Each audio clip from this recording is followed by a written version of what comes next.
రంగారెడ్డి జిల్లా షాబాద్ మండలంలో 6 వ్యక్తులను అంతమొందించిన నరరూప రాక్షసుడు రాజ్ కుమార్ ఆత్మహత్య చేసుకున్నాడు.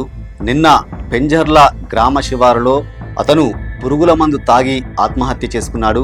అతని డెడ్ బాడీని చూసిన స్థానికులు పోలీసులకు సమాచారం ఇవ్వడంతో సంఘటన స్థలానికి చేరుకున్న పోలీసులు మాత్రం ఆ డెడ్ బాడీ రాజ్ కుమార్దని కన్ఫర్మ్ చేసుకున్న తర్వాత అటు కుటుంబ సభ్యుల సమక్షంలో మాత్రం డెడ్ బాడీని పోస్ట్ మార్టం నిమిత్తం ఆసుపత్రికి కూడా తరలించడం జరిగింది. అయితే ఈ మొత్తం ఎపిసోడ్ మొత్తం కూడా ఈ తెలుగు రాష్ట్రాలలో ఈ యొక్క వరుస హత్యలు మాత్రం తెలుగు రాష్ట్రాలను షేక్ చేసింది. చనిపోయే ముందు అంటే జూలై 10వ తేదీన అతను ఒక సెల్ఫీ వీడియో తీసుకున్నాడు. ఆ సెల్ఫీ వీడియోలో కొన్ని విషయాలు కూడా చెప్పడం జరిగింది. అయితే సోషల్ మీడియాలో ఈ యొక్క సెల్ఫీ వీడియో వైరల్ కావడంతో మాత్రం చాలామంది సోషల్ మీడియాలో ఉన్నవారు ఈ యొక్క వ్యక్తిని సమర్థిస్తున్నారు.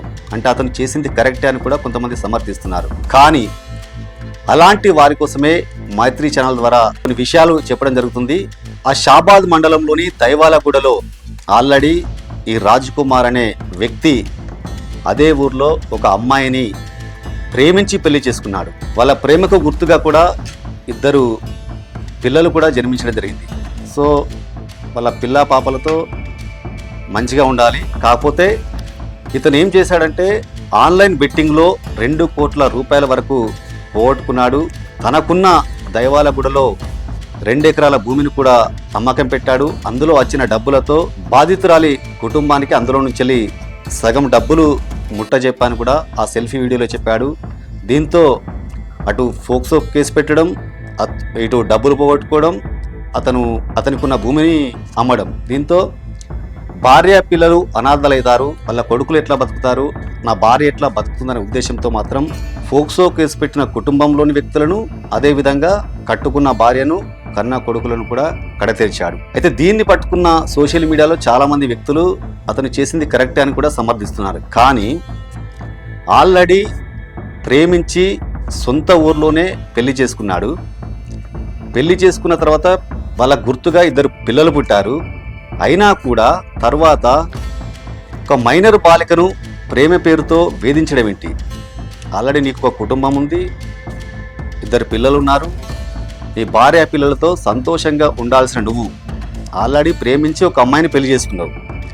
మళ్ళీ ఒక మైనర్ బాలికను మళ్ళా ప్రేమించడం ఏంది, మళ్ళా పెళ్లి చేసుకుంటా అనడం ఏంది?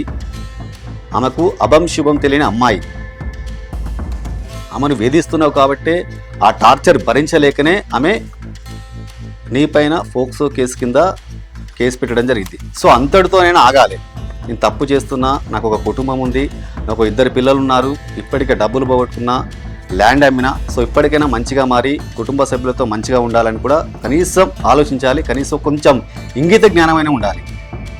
కానీ ఫోక్సో కేసు పెట్టిన కుటుంబంపై ఒక పగ పెంచుకొని, కక్ష పెంచుకొని, ఒక ఉన్మాదిలా మారి ఫోక్సో కేసు పెట్టిన వ్యక్తులను, అదేవిధంగా కట్టుకున్న భార్యను, కన్న కొడుకులను కూడా కడతీర్చాడు.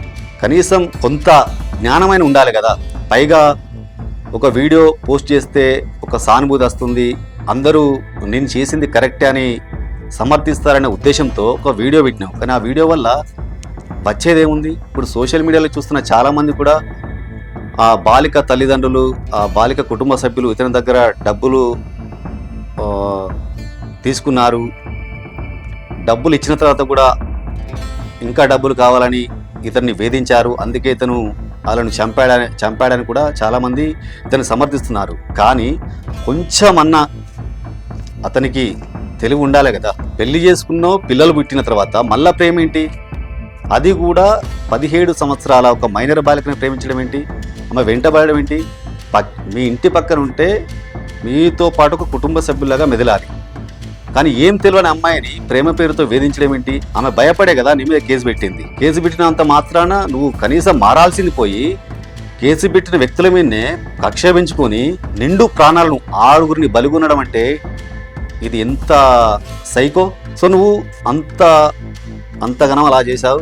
కానీ మీ కుటుంబ సభ్యులు కానీ, మీ ఊరి ప్రజలు కానీ కనీసం నీ యొక్క శవాన్ని కూడా ఊర్లోకి రానివ్వమని చెప్తున్నారు. అంటే నీ బ్రతుకు ఎలా ఉంది? సభ్య సమాజానికి నువ్వు ఇచ్చే మెసేజ్ ఏంటి? సో ఇతను చనిపోయిన తర్వాత చాలామంది కొంత సానుభూతి వ్యక్తం చేస్తున్నారు. కానీ ఈ విషయం మీరు కూడా, ఈ వీడియో చూసిన వారు కూడా, మీరు కూడా కొంచెం ఆలోచించండి. అలా బ్రదర్ కూడా సంఘటన స్థలానికి వెళ్ళినప్పుడు కూడా కన్నీరు మున్నీరుగా విలపించాడు. ఎందుకు అనంటే, ఇంత నరరూప రాక్షసుడు కేవలం పురుగుల మందు తాగి చనిపోవడం ఏంటి, తూట్లుగా కాల్వాల్సింది అని అతను అక్కడ కన్నీరు మున్నీరుగా విలపించాడు. 2 చిన్న పిల్లలను, కన్న పిల్లలను కూడా గొంతు కోసి మరి హత్య చేయడం అనేది ఇది దారుణం. సో ఈ యొక్క వీడియో ద్వారా కూడా ఎవరైతే సోషల్ మీడియాలో ఫాలో అవుతున్న వ్యక్తులు, అతన్ని సమర్థించే వ్యక్తులు ఈ యొక్క వీడియో ద్వారానైనా కొంచెం తెలుసుకోవాల్సిందిగా కోరుతున్నాము. ఈ యొక్క నరరూప రాక్షసునికి తగిన శాస్త్రి జరిగిందని కూడా అందరూ కూడా మాట్లాడుకుంటున్నారు.